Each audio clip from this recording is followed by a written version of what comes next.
Alright guys, so we're going to go through how to change your color line art. So let's jump into this. I've made Mr. Happy Face, so his line art is obviously purple right now. So if you want a quick and easy way of changing the line art without trying to draw it back in or redrawing the whole thing, which can be quite a big pain, especially if you've gone a few layers in. If you've got this just as is, click on there, go to Alpha Lock, hit your brush. I usually just use the hard brush with full capacity on both sides. Choose what color you want it to change to.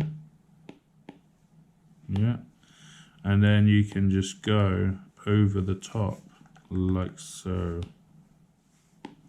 Yeah, I'm doing that. It's just because I got my other layer on top. There we go.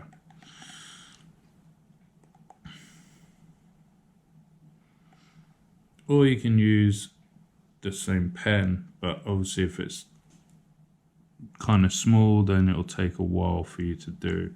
Then you can change this back, take Alpha Lock off, and then you can carry on your process. Yeah. So another one is, if I filled this layer in, I would change it to reference, add a new layer, put that layer underneath,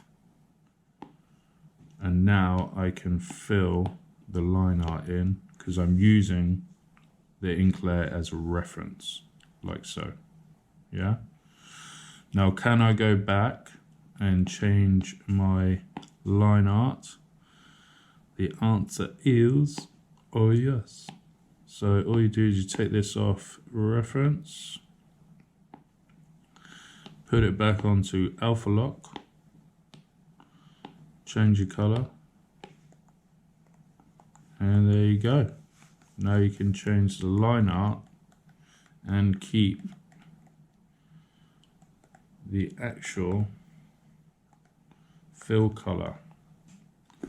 And that's all that's to it. So just by changing this to Alpha Lock, as long as it's your inks layer, because obviously if you do it on this particular one, then you'll change everything to black. Yeah. So that you want to make sure that you name these layers if you've got multiple layers. So this ink layer would be obviously inks. Then you can do colors, shadows, highlights, however you want. But if you put this onto Alpha Lock, then you're able to change anything in that layer. As you can see that it goes to transparency. So now you can change this to whatever color you need to change it to, basically. Yeah. Easy as that. Alright guys, hopefully it was helpful and that'll work into anything that you're doing later. If you got any more comments or tutorials you want to work on, then just give us a shout.